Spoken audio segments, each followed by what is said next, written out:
So guys this is Vishal Gupta और आज के इस वीडियो में हम प्रेसिडेंट के पावर के बारे में पढ़ने वाले हैं। राइट। सो प्रेसिडेंट के पास क्या क्या पावर है इसके बारे में हम देखेंगे। और इससे पहले ऑलरेडी हमने जितने भी प्रेसिडेंट से रिलेटेड जो भी आर्टिकल्स थे वो सारे आर्टिकल्स हम यहाँ पे कवर कर चुके हैं। राइट। सो प्रेसिडेंट के पास जो भी पावर है आज की इस वीडियो में हम उसे देखने वाले हैं। सो चलिए स्टार्ट करते हैं। पहला पावर जो है उसके पास पावर ऑफ प्रेसिडेंट में अगर हम देखें तो पहला पावर उनके पास है एग्जीक्यूटिव पावर।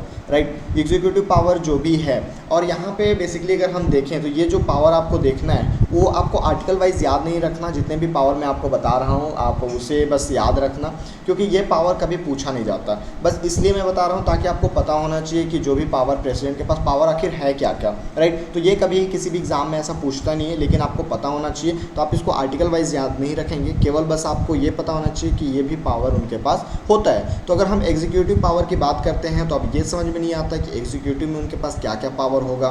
तो अगर हम इसी में बात करते हैं एग्जीक्यूटिव पावर की, तो उनके पास पहला फाइनल सिग्नेचर करने का पावर उनके पास है। फाइनल सिग्नेचर बोले तो अगर किसी भी 1 सेकेंड, अगर किसी को भी सपोज अपॉइंट करना है, राइट, या फिर कोई बिल है, मतलब एग्जीक्यूटिव में जो भी कुछ भी है, बिल है, आपके पास कोई भी लॉ है, उसमें फाइनल सिग्नेचर जो होता है वो प्रेसिडेंट का ही होता है। उसके अलावा इनके पास अपॉइंट करने का पावर है, किसी को भी ये अपॉइंट कर सकते हैं। अगर मुझे चाहे तो मुझे मंत्री बना सकते हैं, 6 महीने के लिए मंत्री आप बन सकते हो। इसको हम पढ़ेंगे, जब पार्लियामेंट पढ़ेंगे उस समय हम पढ़ेंगे कि बिना आप किसी सदस्य बिना इलेक्शन जीते आप 6 महीने तक मंत्री रह सकते हो। तो अगर इसको अपॉइंट करना है, अपॉइंट किसको किसको कर सकता है, या तो किसी मिनिस्टर को कर सकता है, राइट, मिनिस्टर किसी को अपॉइंट करना है, या फिर उसी समय पे अगर पीएम अपॉइंट करना है, सीजीआई अपॉइंट करना है, चीफ जस्टिस ऑफ इंडिया।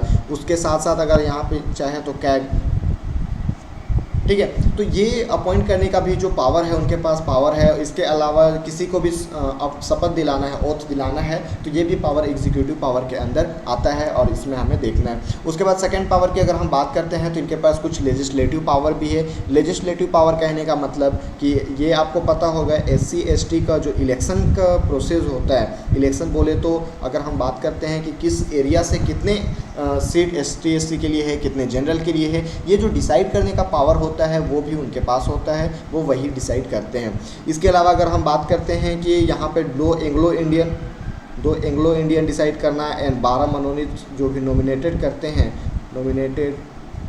ये 2 एंग्लो इंडियन आपके लोकसभा में होते हैं और 12 मनोनीत सदस्य जो होते हैं वो राज्यसभा में, इनकी जो नियुक्ति होती है वो भी इनके पावर है। अब ये सब तो आपको पता ही है, ये तो पहले भी हम बता चुके थे कि फाइनल सिग्नेचर इनका होना चाहिए। बट ये यहाँ पे बस एक प्रोसेस है कि एग्जीक्यूटिव पावर में आता है, ये लेजिस्लेटिव पावर में आता है, इसलिए मैं यहाँ पे बता रहा हूँ। नहीं तो जितना भी पावर मैं अभी आपको बता रहा हूँ मैक्सिमम 70 to 80% वो पावर हम पिछले वीडियो में कवर कर चुके हैं। राइट।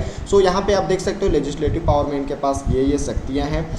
इसके साथ साथ अगर हम बात करते हैं कि स्पीच देने का जो पावर है, स्पीच बोले तो जब भी कोई भाषण देना हो तो इनके पास पावर है। जब भी कोई नया लोकसभा आता है, नया लोकसभा चुनाव होकर आता है, तो पहला स्पीच जो होता है वो प्रेसिडेंट ही देते हैं। उसके साथ ही अगर हम बात करते हैं कि विधेयक पर हस्ताक्षर अगर देखें, विधेयक तब तक कानून नहीं बनेगा जब तक वो हस्ताक्षर नहीं करेंगे। कोई भी कानून लोकसभा से पारित हो जाए, राज्यसभा से पारित हो जाए, बट जब तक इनका सिग्नेचर नहीं होगा वो हम उसको विधेयक नहीं मान सकते। तो विधेयक पर हस्ताक्षर। अब यहाँ पे आप देख सकते हो कि ये कन्फ्यूजन होता है कि सर विधेयक पर हस्ताक्षर और यहाँ पे फाइनल सिग्नेचर। तो फाइनल सिग्नेचर वहाँ पे किसी को अपॉइंट करना है, तब विधेयक पर हस्ताक्षर के लिए अलग हो जाएगा। तो ये लेजिस्लेटिव पावर में आता है विधेयक पर हस्ताक्षर। इसके साथ साथ ज्वाइंट सेशन बुलाने का जो भी काम है वो यही करते हैं। राइट। ज्वाइंट सेशन अभी हम पढ़ेंगे आगे। अभी आप देखो, अगर यहाँ से डायरेक्शन आप चेंज करते हो, राइट, अभी हम जैसे बता रहे हैं कि अभी हम प्रेसिडेंट का पावर देख रहे हैं, लेकिन यहाँ पे आ गया 2 एंग्लो इंडियन 12 मनोनीत सदस्य। अब आप इसको देख के चलोगे, विधेयक क्या होता है ये पूछोगे, तो ये फिर हम अपने ट्रैक से हट जाएंगे। क्योंकि जब हम पार्लियामेंट पढ़ेंगे तब वहाँ पे मैं आपको बताऊंगा कि विधेयक क्या होता है, कानून क्या होता है, ज्वाइंट सेशन क्या होता है, तो हम वहीं पे पढ़ेंगे। अब सपोज यहाँ पे आपको आ जाए कि सीजीआई क्या होता है, कैग क्या होता है, तो सीजीआई हम पढ़ेंगे जब हम सुप्रीम कोर्ट पढ़ेंगे, 144 से लेके आगे हम 124 से आगे पढ़ेंगे, तो वहाँ पे हम देखेंगे इसको। ठीक है। इसी तरीके से तो अभी बस आपको जो भी हम मेन हमारा टॉपिक है, आपको टॉपिक से भटकना नहीं है। अभी जो मेन हमारा टॉपिक है उसी पे हमें रहना है। अब यहाँ पे इनके पास कुछ फाइनेंशियल पावर है, जैसे फाइनेंशियल पावर में बजट इन्हीं के द्वारा निकलता है बजट निकालने का, लेकिन मैंने आपको बताया था कि प्रेसिडेंट के पास बहुत वर्कलोड होता है, इसलिए बजट ये खुद ना निकालते हुए जो यहाँ पे अपॉइंटमेंट मिनिस्टर अपॉइंट किए हैं, यहाँ देख सकते हो आप मिनिस्टर जो अपॉइंट किए हैं, तो यहाँ पे फाइनेंस मिनिस्टर ये अपॉइंट कर देते हैं, फाइनेंस मिनिस्टर,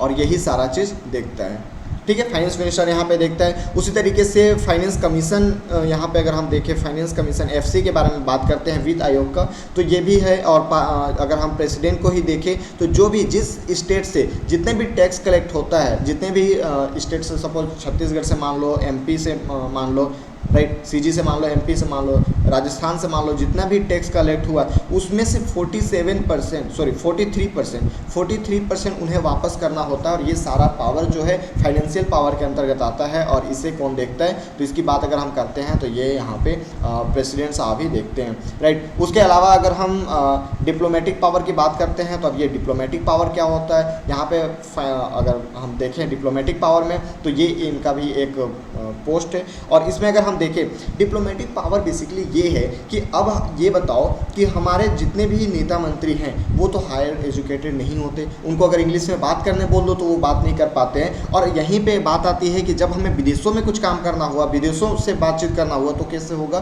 तो यहीं पे हमारे पास अम्बेसडर, और यहाँ पे अगर हम बात करते हैं राजदूत, अम्बेसडर जिसे राजदूत बोलते हैं, ये इनका अपॉइंट करते हैं। और ये जो राजदूत अपॉइंट करते हैं ये प्रेसिडेंट साहब ही करते हैं। जो यूपीएससी का एग्ज़ाम होता है, यूपीएससी के एग्ज़ाम में आपको पता है कि आईएएस बनते हैं, उसके बाद आईपीएस होता है, आईआरएस भी होता है, और इसके साथ साथ एक आईएफएस भी होता है, इंडियन फॉरेस्ट सर्विस। तो इसके थ्रू जो भी राजदूत बनते हैं उनका जो अपॉइंट करते हैं वो प्रेसिडेंट साहब ही करते हैं, जो कि बनते हैं। अब यहाँ पे कन्फ्यूजन थोड़ा सा ये होता होगा, कहीं कहीं आप राजदूत, हिंदी में तो नो कन्फ्यूजन, हिंदी में कन्फ्यूजन होने का कोई चांस ही नहीं है, लेकिन इंग्लिश में कभी कन्फ्यूजन होता है कि ये एम्बेसडर क्या होता है और अगर हम हाई कमिश्नर क्या होता है, राइट। यहाँ पे हम कभी कभी सुनते हैं कि ये एम्बेसडर भी बोल देता है, ठीक है, उसके बाद हाई कमिश्नर भी बोल देता है।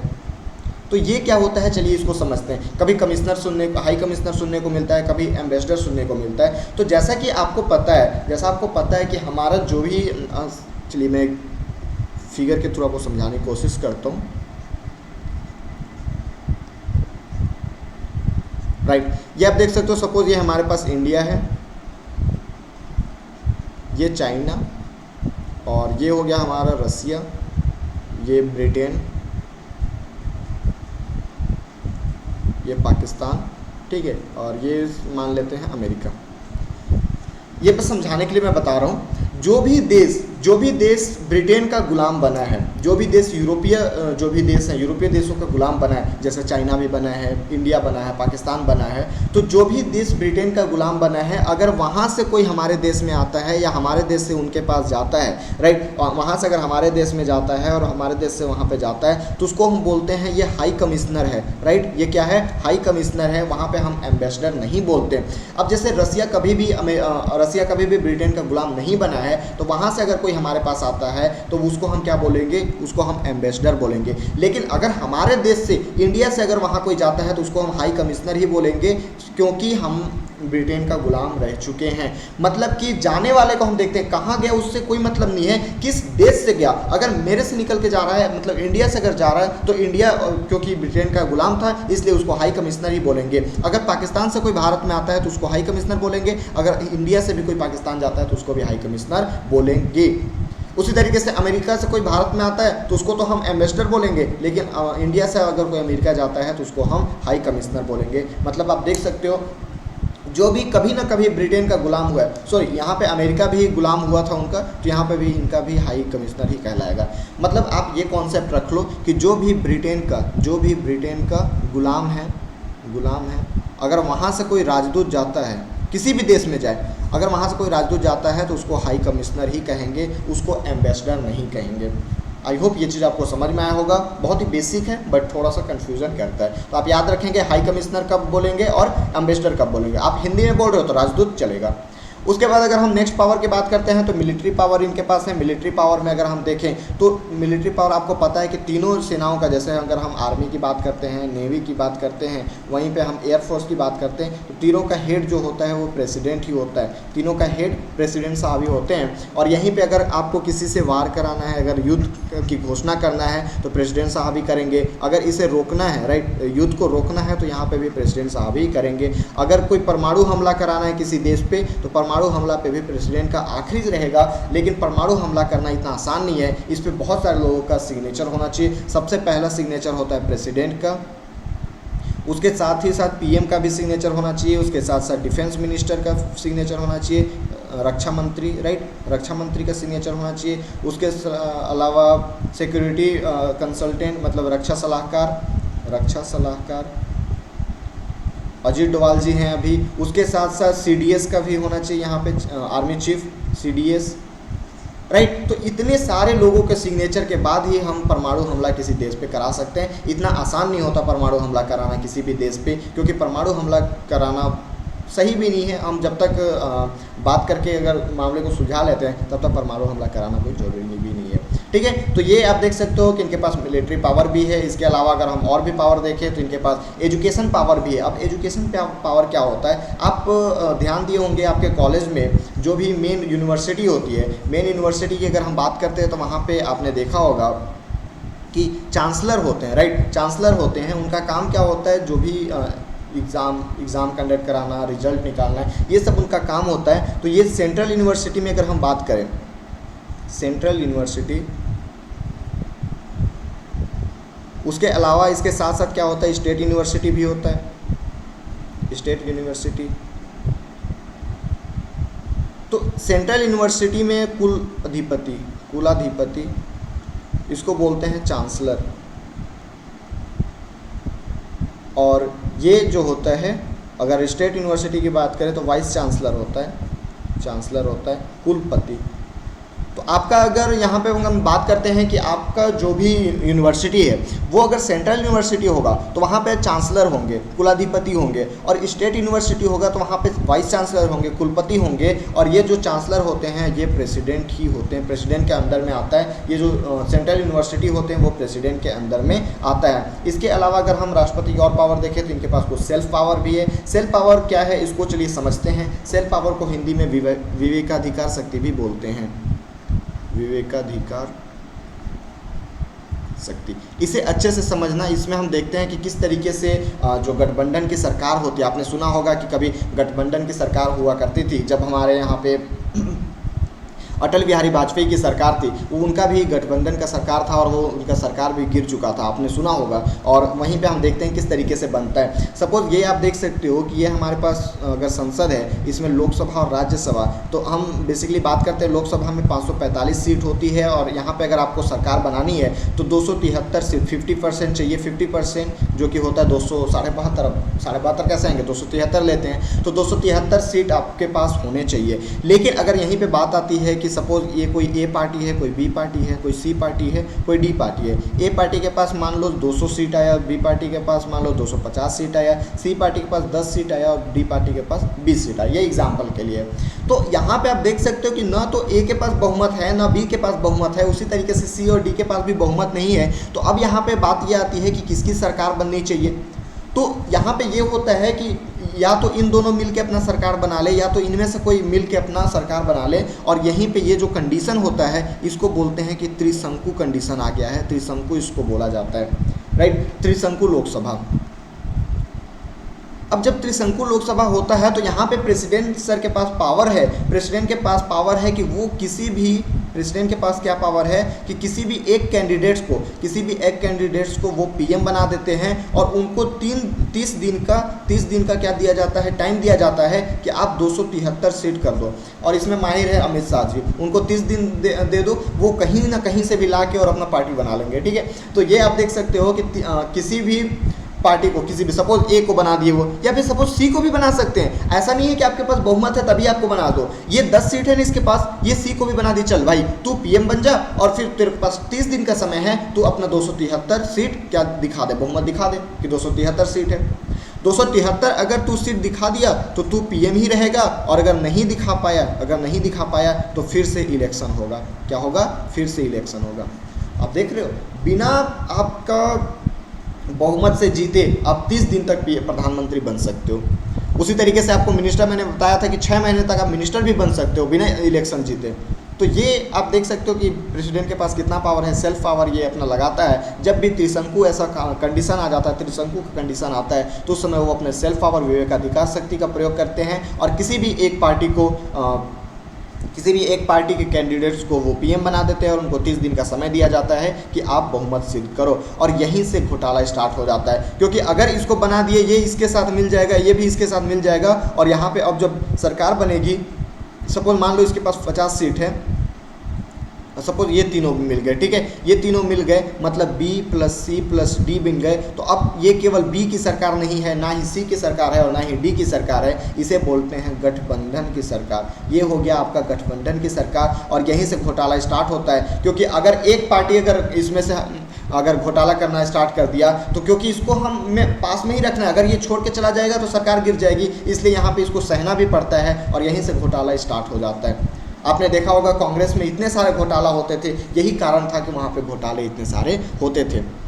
तो गठबंधन की सरकार उतनी अच्छी नहीं होती, क्योंकि दो लोगों के माइंडसेट को समझ पाना, अभी जैसे आप देख सकते हो कि मोदी जी के पास बहुमत बहुत ज़्यादा, 300 से ज़्यादा सीटें उनके पास, तो वो भी कभी कुछ भी काम कर सकते, कुछ भी बहुमत हासिल कर सकते, क्योंकि उनके पास बहुमत है, राइट। हमें 273 सीट चाहिए था, लेकिन वो तो 300 पार चले गए। तो इस तरीके से आप देख सकते हो इनके पास कुछ शक्तियाँ इनको दिया गया है।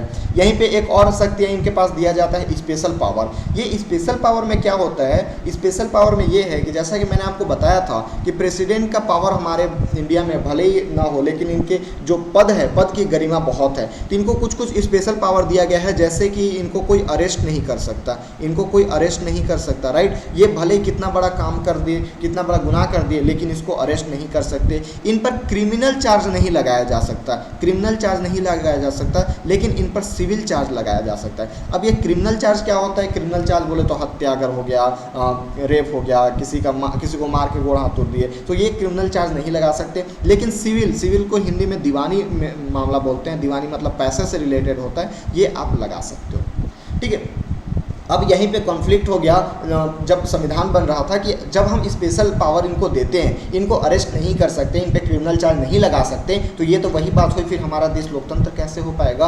क्योंकि हम तो इनको कुछ ज़्यादा ही पावर दे चुके हैं, फिर ये गलत काम भी कर सकते हैं। फिर यहीं पे डिसीजन आया कि हम इन पे तब तक कोई भी इनको अरेस्ट नहीं कर सकते, तो कोई भी क्रिमिनल चार्ज नहीं लगा सकते जब तक ये अपने पद पे हैं। एक बार पद से हटो, फिर आपको दिखाते हैं कि क्या है पावर, ठीक है। मतलब कि जब तक ये अपने पोस्ट पे हैं, जब तक अपने पद पे हैं, तब तक इन पर कोई भी चार्ज नहीं लगाया जा सकता। जब ये पोस्ट से हटते हैं, फिर ये सारा चार्ज इनको लगाया जा सकता है। अब यहाँ पे लगाने का ये कंडीशन ये भी होता है कि अगर आप सपोज इन पे अरेस्ट कर दिए, इनको क्रिमिनल चार्ज लगा दिए, और भारत में आपको पता है कि 1-2 साल में तो यहाँ पे डिसीजन आता नहीं है, 4-5 साल लग जाता है।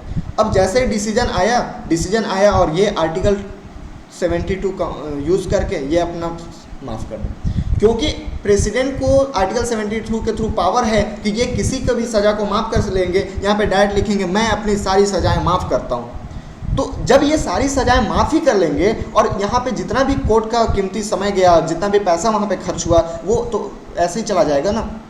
इसलिए बोला गया है कि जब तक वो पावर पे हैं, क्योंकि पावर पे है तभी उनके पास आर्टिकल 72 है। जैसे वो पावर से हटे, आर्टिकल 72 उनसे छीन लिया गया। तो जब उनके पास आर्टिकल 72 ही नहीं है, वो जब अपना जो भी पार्डन नहीं दे सकते, अपने आप को क्षमा नहीं कर सकते, फिर आप उन पर केस करते रहो, जो भी केस करना है करते रहो। इसी तरीके से अगर हम बात करते हैं गवर्नर की, तो गवर्नर यहाँ पे आर्टिकल 161 यूज़ करके ये भी माफ़ कर लेता है। ये प्रेसिडेंट के लिए है, प्रेसिडेंट के लिए 72 और गवर्नर के लिए 161। तो इन दोनों के लिए कुछ स्पेशल पावर दिए गए हैं, जिसमें से ये आप देख सकते हो। इसी स्पेशल पावर के थ्रू अगर हम देखें आर्टिकल, चलो अब हम बात कर लिए हैं आर्टिकल 72 को, तो आर्टिकल 72 को हम यहीं पे कंप्लीट भी कर लेते हैं। अभी मैं आपको 1 से लेके, अगर हम यहाँ पे देखें तो 1 से लेके 61 तक पूरा बता दिया हूँ, 62 तक पूरा हम कंप्लीट कर चुके हैं। अब यहाँ पे हम थोड़ा अलग अलग कर रहे हैं, जैसे 62 के बाद हम 72 में आ गए, ठीक है। तो इस तरीके से देख सकते हो 62 तक हमारा पूरा कंप्लीट हो गया लाइन टू लाइन। अब हम 72 को देखते हैं। इसमें इनकी पार्डन शक्ति है, क्षमा शक्ति, ठीक है, ये क्षमा कर सकते हैं। क्षमा में क्या क्या कर सकते हैं, या तो ये पूरी तरीके से पार्डन कर सकते हैं, पूरी तरीके से क्या माफ़ कर सकते हैं, कंप्लीटली माफ़ कर दें, या फिर इनमें बहुत सारा, अगर आर्टिकल 72 की बात करें तो इसमें 4-5 तरह के इनके पास शक्तियाँ दी गई हैं। अगर ये कम्यूटेशन करें, राइट, कम्यूटेशन कहने का मतलब कि नेचर चेंज कर दे। अब नेचर चेंज कहने का क्या मतलब है, नेचर चेंज कहने का मतलब है कि सपोज आपको 10 साल का हार्ड मिला, कठोर सज़ा मिला, ठीक है, 10 साल का कठोर सज़ा मिला, तो इसको 10 साल के कठोर से 10 साल का सरल सज़ा में इसको चेंज कर देते हैं, तो इसे बोलते हैं नेचर चेंज करना। उसी तरीके से अगर हम तीसरा की बात करें तो रेमिशन हो जाता है। रेमिशन में क्या होता है, इसमें नेचर चेंज नहीं करते बट टाइम चेंज कर देते हैं। क्या कर देते हैं, टाइम चेंज कर देते हैं। मतलब कि अगर आपको 10 साल का हार्ड सज़ा मिला है, कठोर सज़ा मिला है, तो इसको 5 साल के कठोर सज़ा में ही चेंज कर देते हैं। उसी तरीके से यहाँ पे रिपाइट विराम, कुछ हेल्थ आपका ख़राब है तो विराम दे देते हैं, और इसी तरीके से रिप्रूव कर देते हैं, मतलब स्टे लगा देते हैं किसी भी काम को, और ये स्पेशली फांसी पे लगाया जाता है। सपोज आपको राष्ट्रपति से माफ़ी मांगना है और ये फांसी भी माफ़ कर सकते हैं। और यहाँ पे ये जो है ये किससे सलाह लेते हैं, तो ये होम मिनिस्ट्री से सलाह लेते हैं। होम मिनिस्ट्री से सलाह लेके या फांसी भी माफ़ कर सकते हैं, राइट। तो ये इनके पास कुछ पावर देख लिए हम आर्टिकल 73 के तहत। अब इनका एक पावर और बचा इमरजेंसी पावर, जो कि बहुत इंपॉर्टेंट है रियली। अगर हम इमरजेंसी पावर की बात करते हैं तो उस पर हमें थोड़ा अच्छा खासा टाइम भी चाहिए उसको समझने के लिए, क्योंकि यहाँ पे हम देखेंगे इमरजेंसी पावर, कब इमरजेंसी लगता है, किस किस तरीके से, क्या क्या ऐसा कंडीशन होता है जहाँ पे हमें इमरजेंसी लगाने की ज़रूरत पड़ती है। तो हमारे पास अब केवल इमरजेंसी पावर बचा है इनका। बाकी अभी तो हम जितने भी इनके पावर देखे, लाइक एग्जीक्यूटिव पावर, उनके बाद हम लेजिस्लेटिव पावर, फाइनेंशियल पावर देखे, उनके कुछ सेल्फ पावर थे, राइट, उनके कुछ स्पेशल पावर थे। ये सारे पावर आपको ऐसा पूछते नहीं, लेकिन ये पता होना चाहिए। आर्टिकल 72 आपको पता होना चाहिए। पार्डन शक्ति है यहाँ पे, ये या तो कम्प्लीटली माफ़ कर सकते हैं, या फिर उसका नेचर चेंज कर सकते हैं, या फिर टाइम चेंज कर सकते हैं, या फिर फांसी भी माफ़ कर सकते हैं। तो यही कंडीशन था कि उन पर स्पेशल पावर दिया गया था, जो कि अभी हम यहाँ पे देखें। तो नेक्स्ट वीडियो में हम इमरजेंसी पावर देखेंगे। तो आज के लिए इतने ही, मिलते हैं नेक्स्ट वीडियो में, तब तक के लिए जय हिंद।